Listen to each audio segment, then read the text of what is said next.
Sane. I know I can be.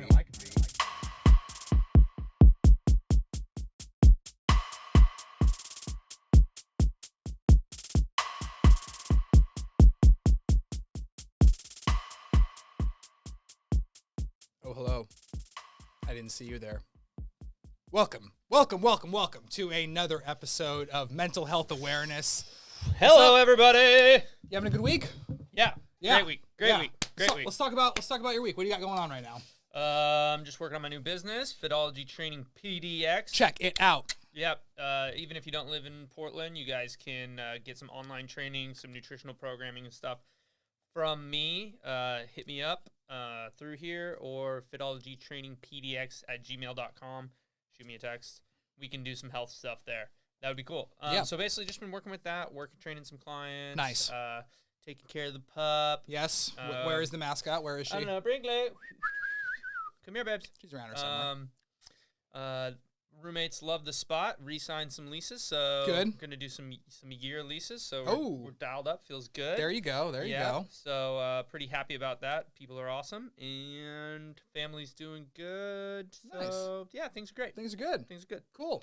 I've had a good week as well too. You know, kind of finally getting into the groove of how this school thing is finally gonna go. Mm-hmm. And kind of just feeling it out. You know, just had a few self-doubts to start with, just like anybody would going into something new. It's natural. It's new. It's going to happen. You're going to fear what you don't understand. That's human nature, guys, and we'll talk about that more, obviously. But it was something that was scary. I wasn't quite sure how it was going to be, you know, yada, yada. You have your doubts. You have your fears. But things are looking up so far. I'm doing really well. Everything is looking pretty solid. Like I said, I'm starting to get into a routine for myself now, which is nice. So I do a little bit of reading throughout the week, and then I'm able to answer the discussion posts. And if I have an assignment that's due, I kind of fit that in properly, make sure I give myself basically like at least a full day as far as to work on the assignment specifically. But the other things can be knocked out, and, you know, depending on the hour chunks, like it takes me usually about, I'd say 4 to 6 hours to get through the readings for the week. And then the discussion post usually takes about 2-3 hours, depending on how much time I spend on it. You're a smart guy. I wasn't worried. It's average. I know you were worried. Thanks, man. I wasn't worried for you. I need that little confidence every once in a while, you know, though. I got you back. I know you do. A little boost. I know you do.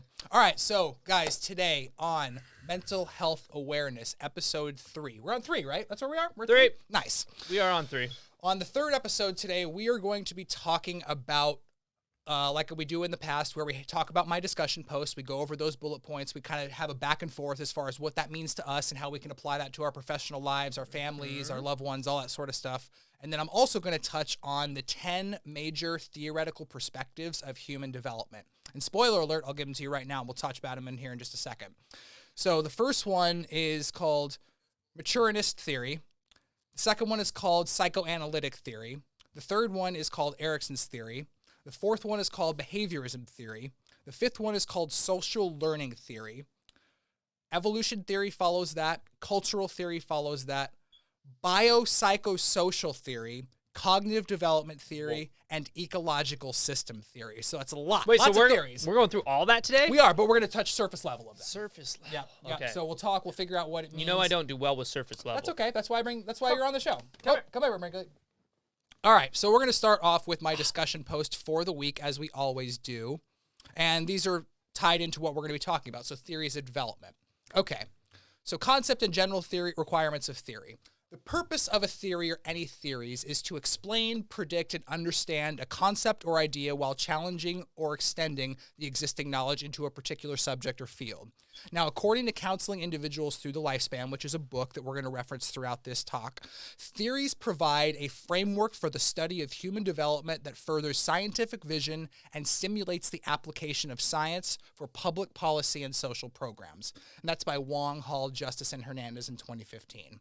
So, what do you think about that? What do you think about the idea of having an if and a then, an actual scientific method behind something? Like, obviously, your entire background is based in bioscience, basically, for the most part. So, does that apply to you? What do you think about something like that? Well, science is basically us just trying to answer a question, right? Of any kind. Right. Like, we don't have the answer, so we're going to try to figure it out.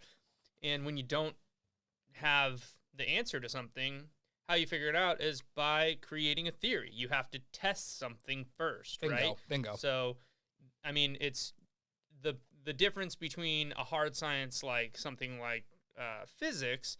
Well, this is based on the laws of nature that we know, Right. That we quote unquote know, That have which been are still factually changing. quote unquote proven. Exactly. Yes, exactly. That are laws beyond theory, Right. Right. But the difference between that and something like a psychosocial theory that therefore cannot really be law because you can't put those metrics on it as well. Right. They're trying to figure that out a lot with brain chemistry and amygdala and emotional response, and if there's specific blood flow or if there's different parts of the brain that light up during different, so they're trying to find metrics. What synapses are firing. Exactly. Yeah. And neurotransmitters and whatnot. But you have to have a theory. You have to have a hypothesis before a theory that then can, if the hypothesis is proven, can then become a theory. If the theory is proven, can then become a law. So I think that, this is just a step in the right direction. Even if eventually proven wrong, at least you check it off the box and say that's not right, and now we can go a different direction, right? Right, exactly. So, I think it's a must-have. It's a basis of science, and I'm glad that there's so many, right? Because then you kind of get to pick and choose, especially with psychology, because they are so hard to prove. You kind of have to pick your camp a little bit, right? Kind of like we were talking about last week. Exactly. Yeah. So since there's so many camps to choose from, you get to decide what's best for you or what's best for your client, right? So it's the same thing that I do. Some clients, they really need a functional training specific thing. Some clients really need a strength specific thing. Those are basically two different theories of training, all with the similar goal, which is to just help the client, right? Right. So as long as you're picking the one that best suits the client, I think that there is that catch though, where you can be a specialist in one thing, and then you can try to tailor your specialty to all people. And at that point, you're then, what we call it is training the exercise, not the client. Here it would be training the theory, not the client. Right. Or not the patient. And I think that you can get in that trap if you dive too deep into one hole and then take on people that are outside your scope of practice. So you got to be careful there. Right. As long as that's not the issue, I think it's great. I totally agree. And, like you were saying as well, too, once it is a theory and it's tested and the if and then is then proven, it has to be replicated over and over and over and over and over again to eventually come into whatever profession you're in, whether it becomes a law, whether it becomes something as far as a factual thing in science. It has to be tested over and over and over again. And that repetition is basically solidifying the theory at that point. Yeah, absolutely. Yeah. So, cool. All right, we're going to compare developmental theory versus general theory right now. When examining developmental theory and general theory, some differences begin to surface. For example, one aspect of developmental theory takes the stages of child development and breaks them into different categories of growth, providing a framework on why people change over time in regards to things such as behaviors, attitudes, and philosophies. General theory is broader in its definition, suggesting that it has all the components of what a theory is, including the scientific research, and can be tested for confirmation or falsification of the idea or ideas presented. However, according to counseling individuals through the lifespan, quote, when a subject is human development, the application of the scientific method is not always easy, and as such, multiple methods of research are employed. Now, that's from Wong, Hall, Justice, Hernandez in 2015. It's basically a precursor to exactly what we just ended the first subject on. You have to replicate it. You have to test it. You have to make sure that your shot in the dark, metaphorically, isn't just a one-off. You have to make sure that there is irrefutable evidence and suggestion and application behind doing that specific thing over and over and over again to create a solid theory, to create something that can be tangential in a sense, or tangible, not tangential, but tangible in a sense. And so that's really what psychology is trying to do, and it's been trying to do it for years. It's like we talked about on the first episode. I mean, psychology is really trying its very, very hardest to be a solid science, and it just can't be. It just genuinely can't be. When it comes to, just like what it says here in the quote, when the subject is human development, the application of the scientific method is not always easy. What do you think about that? Pretty straightforward. Yeah, it's straightforward. Right? It's very straightforward. Yeah, I agree. Totally. Kind of piggybacks off of what we just talked about originally. Yeah, exactly. Absolutely. Exactly. So last but not least, we're going to touch on the third discussion point at this this thing. Thank you, Brinkley. We appreciate you. We love you. Mm-hmm. So as I personally begin to shape my counseling identity towards adolescence and addiction, because that's going to be my focus as of right now, E. Erickson's psychosocial development theory stands out as having the greatest impact. Psychosocial development theory focuses on both the biological and genetic origins of behavior, as well as environmental factors. According to counseling individuals through the lifespan, quote, this biological unfolding in relation to our sociocultural settings is done in stages of psychosocial development, whereas progress through each stage is in part determined by our success or lack of success in all the previous stages. That's by Wong Hall Justice Hernandez in 2015. Knowing how fragile and valuable an adolescent's mind can be, it makes perfect sense that these series of events would mold and dictate future behavior tendencies and patterns in this person's life. As a tool for reference, both the industry versus inferiority and the identity and the role confusion versus role confusion can be utilized when an adolescent seeks professional help. These stages specifically resonate due to the to the crucial impact it can have, both positive and negative, for future behavior later in this specific individual's life.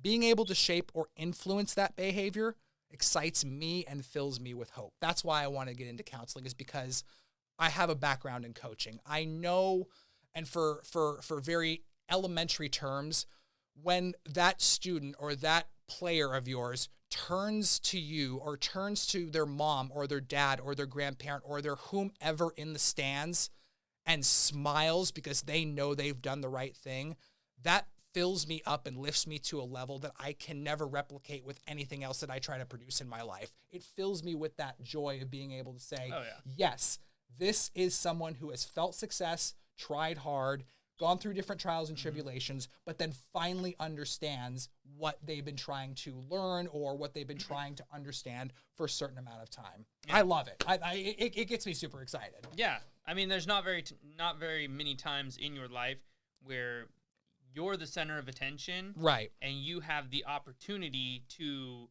fail or succeed in front of everybody's eyes. And when you succeed in that moment, yes, it is a very polarizing thing. But also when you fail in that moment, it is also a very polarizing emotion. And so it teaches you how to deal with the struggle of failure as well as be humble in the face of success. Right. And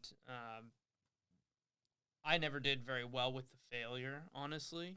I was one of those guys who was like, I strike out at the plate and I'm going to go back and cry in the dugout. Right. Yeah. You know, right. I didn't do very well with that, but the success part, I mean, everybody does well with the success part. How do you or at least I would assume everybody does well with the success part. I mean, there's some people, I'm not going to name names, but there's some people that they felt success at a very high level due to often genetic factors. When you're talking about children, you know, those that grew very young were just bigger and stronger and faster. Yep. And they succeeded beyond what their work ethic was, and they just got really cocky. You know, they got really cocky. So they got filled with this maybe false sense of confidence to a certain point. Yeah, I mean, it was confidence that they didn't have to earn as much as maybe someone else who worked twice as hard and succeeded, but not quite as much as them. I think that I think in the long run, it's that grinding for your success, that earning of your success versus being given success, or you know, I guess you could call it given if it's genetically given as well. But either or, whether it's success that's given from someone else, say, I'm just going to give you a lot of money, and now you're like, I'm successful. Well, you're not really successful. Someone gave you a bunch of money. You were gifted this, Or if exactly. If you're born in the right family with a lot of money, have the right privileges, we can go all the way down that road. Sure. You know, but that's boring. No. Yeah, exactly. And when you look at or you read books like The Millionaire Mind or things like that, they always show that those people that really came out on top, that are the outliers in the set point, those people are not the people that were often given. It's the people that had trials and tribulations, that had to grind through, that had to be creative and find their own way, and that felt success based on their own work ethic. And I think that teaching that through sport, or teaching that, like you're talking about how you want to move into drug addiction type counseling or just substance abuse or whatever. Right. Teaching that this is a moment for you to grow beyond this problem. Right. Right. This is Right. actually, this is an opportunity. This isn't a failure. This is an opportunity. It's a door, not a wall. Yeah. Exactly. That you can take hold of. And if you come out the other side, you're going to be stronger than someone that was given something and ended up in the same place as you. In the long run, you're going to surpass that person. I totally You're at agree. least going to internally feel that success in a different way. You're not going to boast and be cocky and actually be probably vulnerable on the inside because you know you didn't earn it.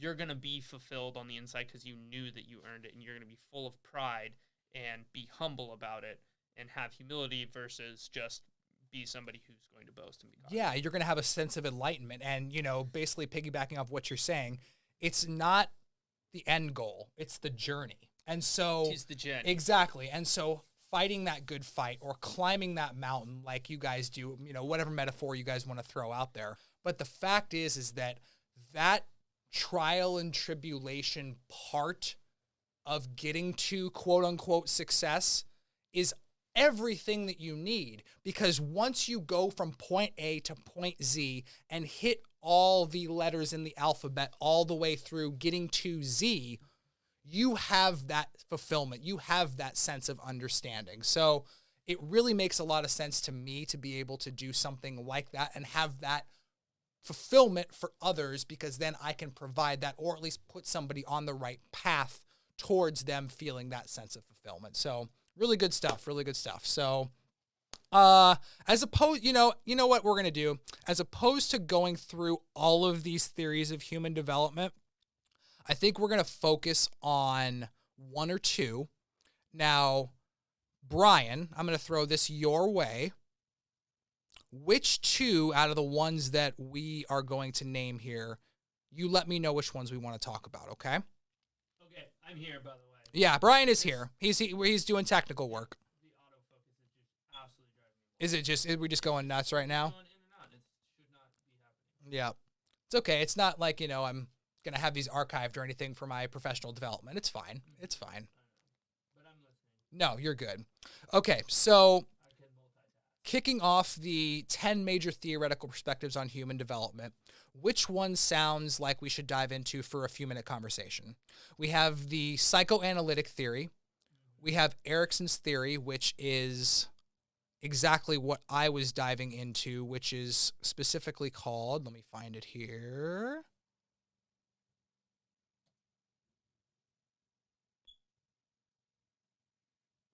The psychosocial development theory, which is the one that I put my discussion points on and kind of dove into a little bit deeper. So we have Erikson's theory, which is that. We also have, where did we go?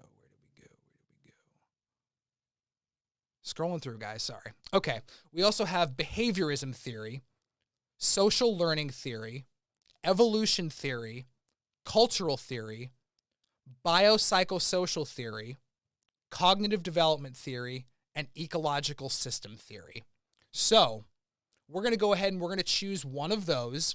And then, and then we're going to dive into it for a little bit. Oh, okay, gotcha. So we're going to do a couple? Yeah. Total? How many total?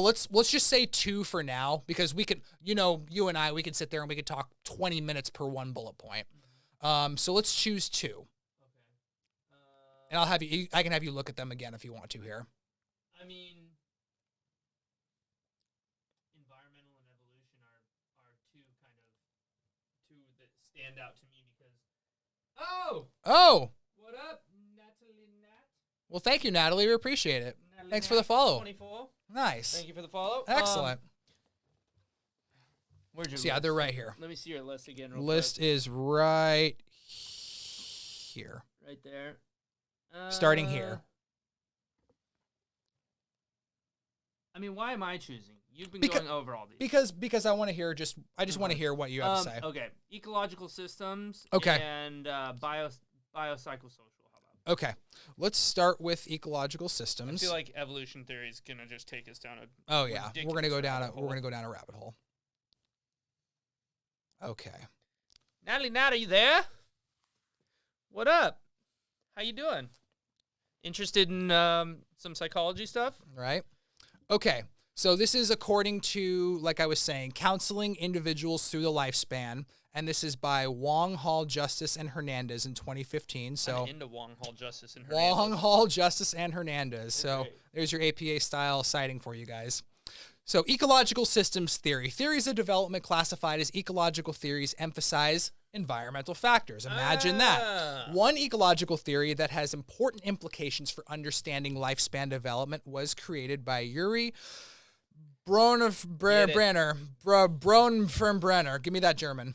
Bronfenbrenner. Bronfenbrenner. So Bronfenbrenner was born in 1917 and actually died within the last 15 years, 2005. So he is around for a long We time. should trust this man. He Right? knows. He knows a little something about. Man was almost alive for 100 years. That's incredible. Yeah, good job. All right, a Russian American, not German, totally screwed that up. Russian American He's a Russian man.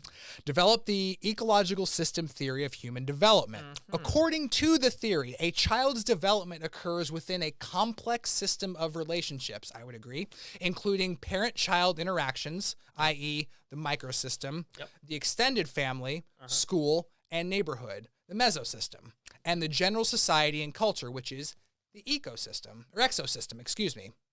All in So all, our systems are our the systems micro are the micro, the meso, and the and eco. exo. Exo. On the exo, yeah, exosystem. Micro, Meso, meso, and exo. exo. Micro, meso, exo. 'Kay. Micro, meso, exo. Micro, meso, exo. All in all, the theory, Got that, Nat? Micro, meso, exo. It's hard to say. right? The theory decided, decided 5 environmental systems significant for understanding human development: the microsystem, the mesosystem, the exosystem, the macrosystem, and the chronosystem. Okay, we got a couple other systems Yep. here. Throwing in some systems.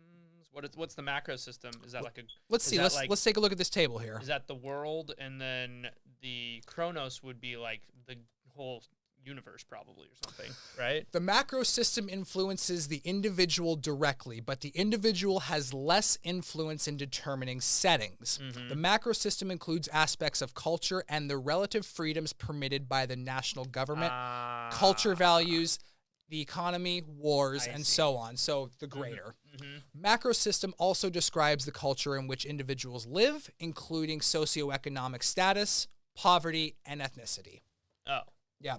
okay, And so gotcha. the chronos system, then, on the contrary, the chronos system refers to the patterning of environmental events and transitions over the life of an individual, as well as socio-historical circumstance. So, for example, like 9/11 happening in our lifetime. Okay. That's a good Yeah. example. So these aren't specifically just like extensions out. They are interplays that work within each other. That's what I gather from this, yeah. So their example is divorce, for example. Let's see this thing.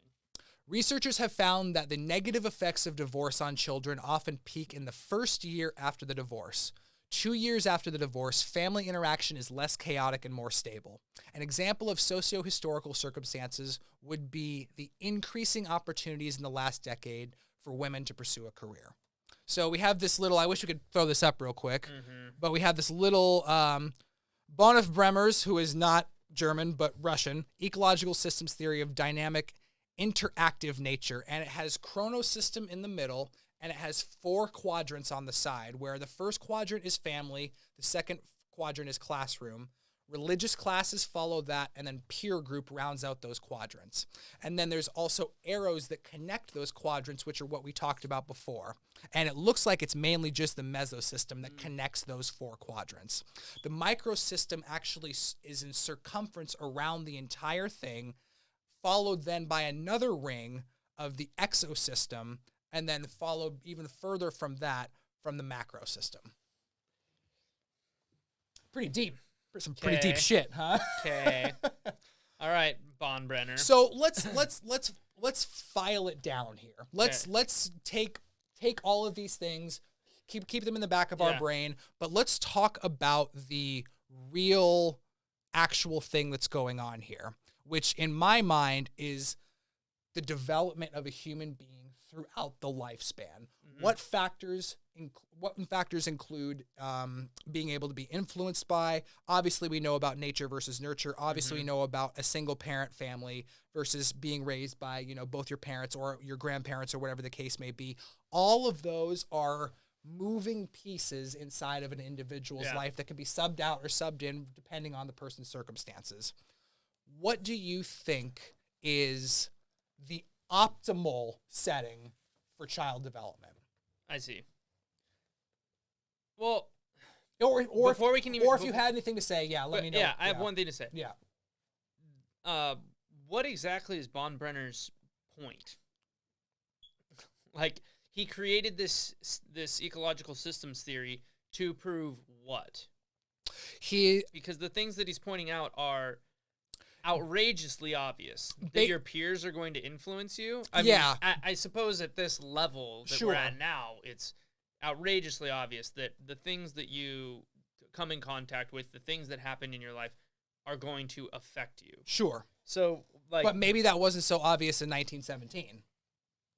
Exactly. I think that having a historical reference to what the dominant theory at the time was before Bonbrenner came in to change things up is 100% relevant to what he's even trying to do. Like, why did he spend his life trying to come up with this theory? What theory was he trying to change? Or what came before it? Well, exactly. What was he presenting that was different? Because at this point, it's difficult for me to retract the knowledge that I have and just say that this was some new thing. Sure. So it's like, right. What was his point? I think if I can quote the text here real quick, I think his point was trying to solidify child development and how it works systematically throughout an individual's life. So child development occurs within a complex system of relationships. Mm-hmm. That's, I think, the meat and potatoes of what his theory is. Mm-hmm. But that he doesn't have a specific, like we were talking about before, like the psychosocial stagings. That's like this happens, like, Freudians, this between 0 and 6 months, then this happens, and you have your oral fixation stage, and you have your, and so it's like, we're going to lay out how it happens. He's just saying, these are things that affect you, right? At least based on what we're gathering here, yes. I'm not seeing that he's really presenting with his theory a like poignant, like, this is what happens. This is what's influencing it. Right. Like where is he? It's just a vague on the wall. I don't know. I agree with him. Sure. I agree with him. I don't know how you could not agree with him. Even if he had like a leveling system of like, the mesosystem is more important than the ecosystem, or the exosystem, which is more important than the chronosystem. And if we can affect the mesosystem, that is going to have more impact on a person's life than the chronosystem. Or if he was like, the chronosystem is something that's outside of our control, so we need to doomsday prep, and because those traumatic situations are going to affect you more so than anything else in your life. Sure. So if we can prepare for something like that and mitigate the amount of trauma caused by it, then we can have a more substantial stability for a person throughout their lifespan. I don't know, like where is he going? Like it looks like, based on what we have here, that the microsystem is the nucleus for which the foundation for all the other systems then expand out. I thought it looked like the chrono system was. Right, though. but then I'm reading this here and it says, the microsystem refers to the immediate surroundings of the individual and consists of the interactions in his or her immediate surroundings. But doesn't the chrono system envelop that system? Refers to the patterning of environmental events and transitions over the life of the individual as well as the socio-historical circumstance. Yeah, so that's like the overarching... Correct. Right? It like contains all of this. Right. But then so it's the... Yeah. This is why we're talking about it. No, this is good. This is good. So so then we're just going to hypothesize what we think is the most important thing from Bonbrenner's information that we've been given here, which it looks like from this graph, from my point of view, that it has to be the macro system. Like, the macro system contains everything else, right? So if not for, like, if we were to pinpoint one thing and say that just the mesosystem, right? Just the mesosystem was the most important thing. Then we're pressing out and saying that everything outside of the mesosystem is not as important. But if we say that the macro system is the most important, that already contains everything else. Right? Correct. So there's nothing really outside of that. So it has to be the most important thing because it is the container for everything else. Right, and that's what I get from this as well too. You know, kind of piggybacking off what you're saying, like there's these different systems, but what's the one that's directly influencing or even more importantly holding all the other systems together? And the macro system, like Brian was saying, basically what our Bonbrenner, I'm sorry I keep butchering your name. I know you're dead. May you rest in peace. The macro system influences the individual directly, but the individual has less influence in determining settings. What that means is that when you're born to either, you know, your parents or your person who's taking care of you, whatever the case may be. You don't have a choice where you're born or ultimately who's taking care of you at that point. That's what this is saying, right? Yeah. Yeah. Yeah, absolutely. So I think taking that away from the individual then becomes the center of all the rest of the systems. So the macro system is the most important then, because if you're born... Check it. Yeah, because if you're born in absolute poverty in Somalia and you're born with some chronic disease from a mother who was uneducated and didn't know and just drank and did drugs or whatever, and like Or that just is drank going to dirty water. influence that. It doesn't matter if Right. you get a really good best friend, like you're set on a rough path. Yeah. Right? So I the macro totally agree. system is the most important. Yep. It's the least that you can influence, but it's the most important. Isn't that interesting? Isn't that fascinating, though? It is quite fascinating, well, yes, think, sir. Think about it, though. Like, we always strive for some form of control, right? Whether it be in our lives or online or whatever the case may be. Oh, humans 100% do. We always strive for control. And this here is proving, or at least suggesting, The theory, saying that what starts us off, what sparks our initial understanding and cognitive development in life is completely not under our control. Mm-hmm. Interesting. Think about that for a second, audience. Like, you didn't have control over where you were born and who you were born to, Mm-hmm. which the basis for this theory is saying, guess what? You never have control over it, but all the other systems around it can influence an outcome, an eventual outcome, which I think is pretty interesting. It is super interesting. Yeah. So here's like a direct example of that is I have a client, I'm not going to say their name, but Yeah, keep them anonymous. But they made me because of where I trained them there. They had a baby, and their baby is going to be around. Oh, congratulations to them. Yep. And so they had me sign paperwork saying, like, with protective policies to make sure that, you know, I had X vaccines and you know. Interesting. Yeah. And I mean, I get it. So that environment of parents, I mean, they don't use lavender oil or anything with lavender in it because of specific studies that show that it affects, the baby's development. Like they are so well educated that they are actually changing state policy against things that don't have scientific backing. Like they are having, this is their first child, and they've done so much research that they are they're experts in this field now and are changing policy. Interesting. Because of how much that they care about how their baby is going to be affected by the setting. That's literally a case in point right exactly. here. So if you're born to parents with that much, discipline and drive to create a setting for you versus, others that, there's so many factors that could determine why a person would do this way, but I mean the easiest one is to just say they're just selfish, and they're just like, I don't care about my baby, I'm gonna smoke and drink anyways because it's my life, right? They're just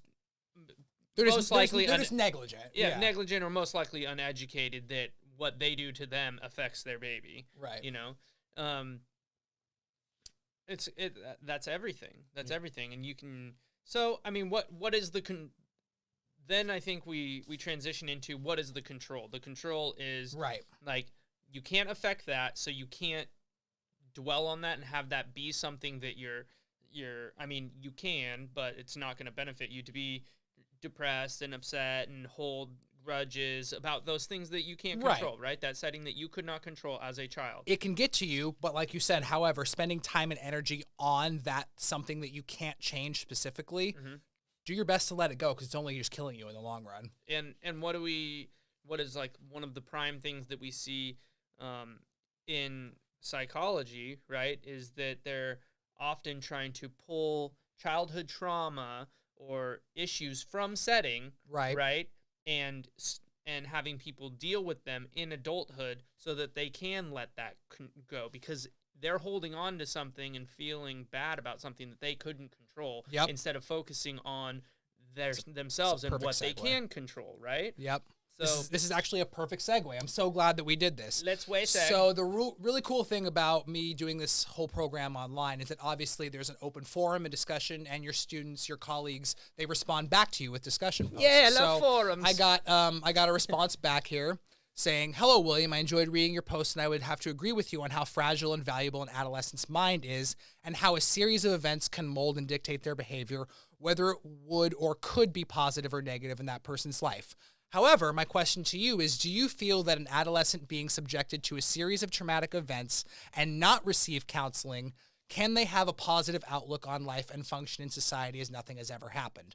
My response back to this person said, "I do think it's possible. However, it depends on a multitude of factors.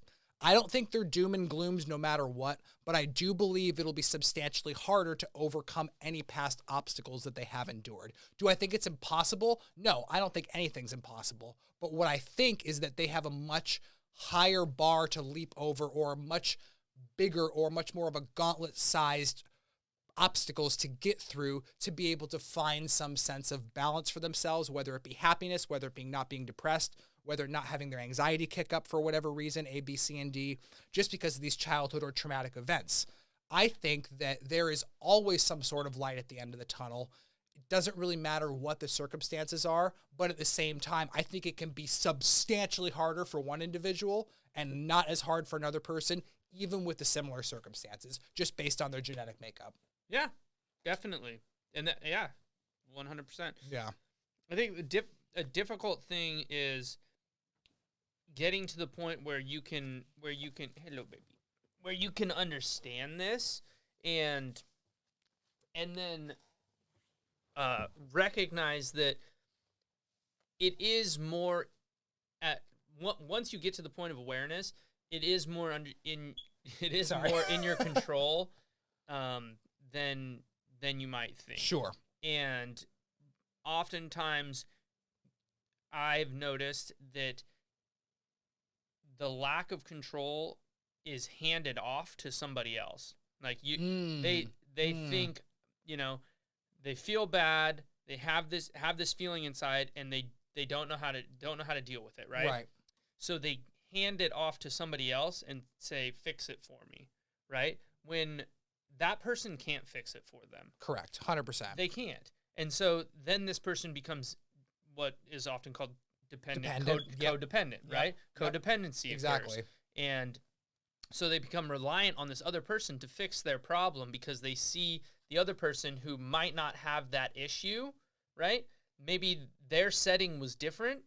They, for example, maybe were born to, that family that I was talking about that paid all that attention to their setting and had this great childhood, and who is going to have a completely different issue. Maybe has that issue that we were talking about before about that cocky baseball player who had everything right, but now has to deal with this huge narcissistic personality, right? Because they were just the bomb as a child, right? They have different issues. But the issue that they don't have is the setting issue. So someone with the setting issue finds somebody who didn't have that and says, oh my gosh, take care of me, and asks for them to fix their problem. When that person can't fix their problem, they can't really even fix their problem. Really, what they have to do is just console with it, forgive their past, make amends, and move on and take control of what they can in the future. And I think that takes time more than anything, whether it's a little amount of time or a big amount of time. Mm-hmm. That's what I was saying, where the same set of circumstances can be put in front of the same two people with the same set of problems. Yeah. But the outcome, as far as the length of how long it takes the person to make amends or feel good about themselves, you have no idea. You have no idea. Yeah, exactly. And that's a very, very difficult thing, especially if you get two people that are, especially in a relationship where you're basically dealing with the same issue, because you guys are, if you're fighting over a similar issue, right? You could, and one person just says, their personality and their makeup is that, okay, that occurred. What am I going to do about it? I'm going to move on. And the other person is the type of person that needs to sit in it and needs to mull it over and needs to analyze it and needs to, they have two different tempos, like Will is talking about. Yep. And then the fight can become not even the original problem, but the tempo. You don't care about this thing because you're not taking and putting any time into it. Exactly. No, you're wasting all of our time, and you are disallowing us to move on with our lives and be happy. And you're holding us in this place of wallow, right? And then the fight can become about that. So it's about respect, I think, and the baseline there is respect. Respecting someone else is difference in setting, difference in time, different in past and genetic makeup, and just really respecting them enough to let them deal with their own problems and not try to take on their problem or let them give you their problem either, right? You have to set that boundary to say, I respect you enough that I respect that you have this problem, but I also respect you enough to not try to solve it for you because I can't. It's like a counselor or a therapist being emotionally invested in their client. The moment that happens, the connection between the client and the counselor or the therapist, it doesn't work. And I mean that with all due respect, but if you think about it just logically for 1 second, like Brian was just saying, once that therapist or counselor is now emotionally invested in the client, they can feel bad for the client. They can give them the right procedures to try to do the right things and take the right steps to be able to fulfill whatever happiness meter that they have to, or whatever things that they have to overcome. But the moment that it becomes emotional investment, that's when you start really recessing. That's when you start to really not be helpful for that person, and you're only kind of, amplifying the problem in a sense. At least that's how I feel about it. So This is very interesting because I just watched this documentary. I don't know if anybody out there has seen this. It's called Goop Lab. It's on Netflix right now, and it's this. It's Gwyneth Paltrow's company actually. And in the first episode, they send a lot of their team members down to Jamaica to do psychedelic psilocybin mushrooms and have this emotional, traumatic overcoming. Some of them are overcoming childhood issues or personality issues or, dominance hierarchy issues or whatever their issue is. And the difference, exactly what you're talking about, is here in Western culture, our psychologists, there is that huge gap, that huge boundary, Right. where it's, I'm going to talk to you, but I'm not going to be emotionally involved, and we're going to prescribe you these synthetic medications, and you're going to deal with that on your own time, come back, report to me, and we're going to adjust, right? And when these people go to Jamaica, they take psilocybin, which, if anybody out there has ever done any type it's a mushroom. Yeah, mushrooms, anything like this, it's very emotional situation. Yes. Like they are diving in, they're becoming vulnerable to this substance, and these people are very physical, not in an aggressive way, but in a compassionate way. Right. They're there to support. They touch them, they hug them, they support them through this, and these people have a 24-hour experience and come out with dramatic results that I think oftentimes could take months, years in a Western setting. Yeah. So I don't know. I think it depends on the issue. I think it depends on the person, how open you are to that kind of thing. No, totally. And I'm glad you brought that up. But I think there's a huge gap there between how Western culture does things and how in Eastern culture, or I don't know how to put that, but I don't really know,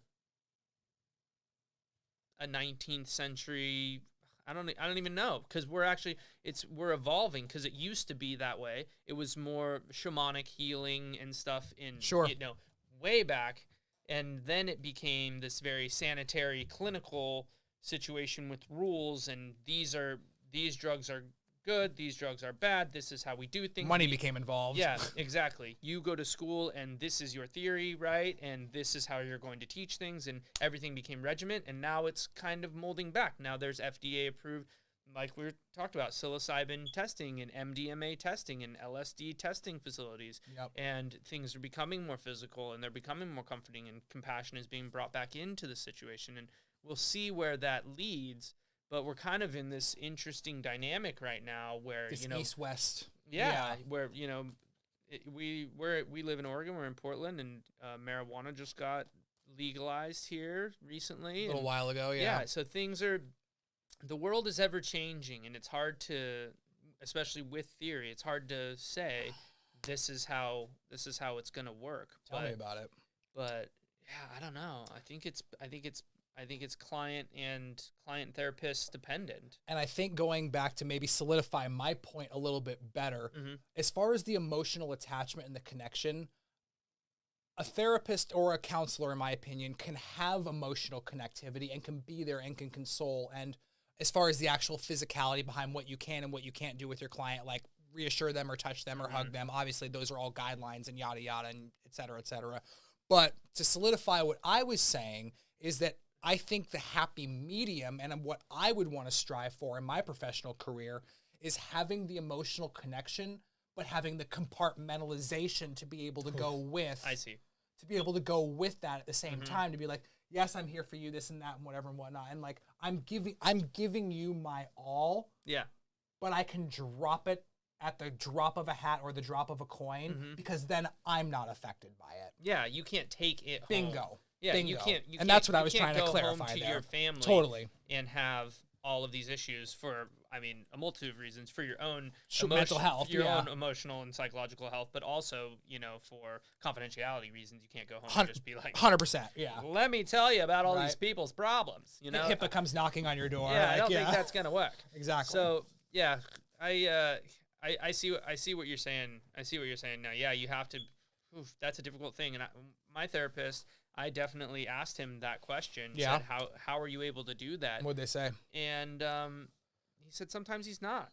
Sure. Sometimes something just hits the right chord, and he has to go home and he has to meditate on it, and he has to emotionally deal with it and dissolve it. And that's part of the industry, is you're putting yourself in a vulnerable position where you're hearing and taking on other people's traumatic situations, and you have the armor of education. Right. But sometimes there's armor-piercing rounds. Yeah, there's kryptonite there, Yeah, bingo. that hits you, that hits you, and you didn't see it coming. You weren't prepared for that person who is in a family has a 20-person Amish family whose bus caught on fire and they all died but you. Right, Like, that, exactly. Like, how do you deal with that? Like, Right.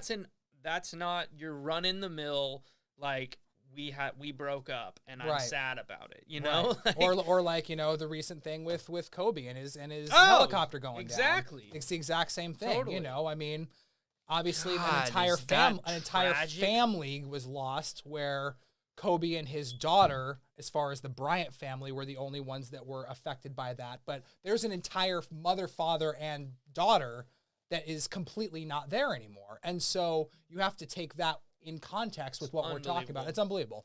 That's an absolute tragedy because that takes exactly what we started with earning it, with work ethic, Yeah. right? Yeah. Kobe was the example Exactly. of I'm going to work for it and I'm going to put the time in and I'm going to earn it and I'm going to be proud of it. Yep.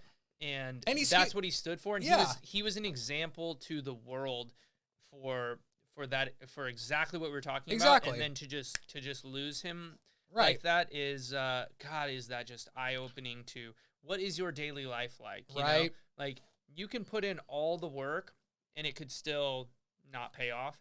But if you don't put in all the work, you're never going to feel the way that Kobe felt. And you could see the passion in his eyes with everything that he did. Yeah. And that is something that is unmistakable and is something to reach for. That's reaching for the stars. That's saying, I want that drive, right? I want to have the drive that Kobe had. Because Yep. if you have that drive, you know you're going to feel good about yourself. Right. And he's human. You know, we're all human. When we all make mistakes. Kobe made mistakes. But the fact is that he constantly had that drive. He always wanted to be one better. Whether it was something on the court, whether it was with his family, whether it was coaching his daughters in basketball as far as coming up in their childhood and growing up, he was always striving to be the best that he possibly could, which is something that is admirable. It's very admirable. You can take whatever you want as far as, you know, people's background and their history and whatever and whatnot. But the fact is that if you're striving to be a better person, you're doing the right thing. And I fully believe that. Cool. Are we going to get to the second one? You know what? That was the first- I feel great. We nailed this. You happy? We absolutely nailed this today. I'm So happy. that's where I'm at too. So, All right. guys, thank you for being here as always. Natalie, thank you for the subscription. We appreciate it, or the follow, or whatever the hell happens on Twitch. We don't know anymore. It we don't was a follow. We don't know. We don't know. We just pretended like we could play video games really that well. heart. Hit that heart. Hit that heart, guys. We Uh. appreciate you being here. Yeah. You Like, got share, anything comment. before we go? Please comment. Yeah. I mean, obviously, we're just like talking about all this stuff. This is very commentable. Yes, it's very deep, commentable. You can definitely chime in, give your own 2 cents. We're going to read your comments out loud as well, too, obviously within reason if they're appropriate. But Yeah, we want to have be you guys be a... appropriate. Come on. Right, exactly. Be a bro. Bro. So, guys, as always, thank you. We appreciate it. Brian, thank you as always. And we'll see you next week on Mental Health Awareness.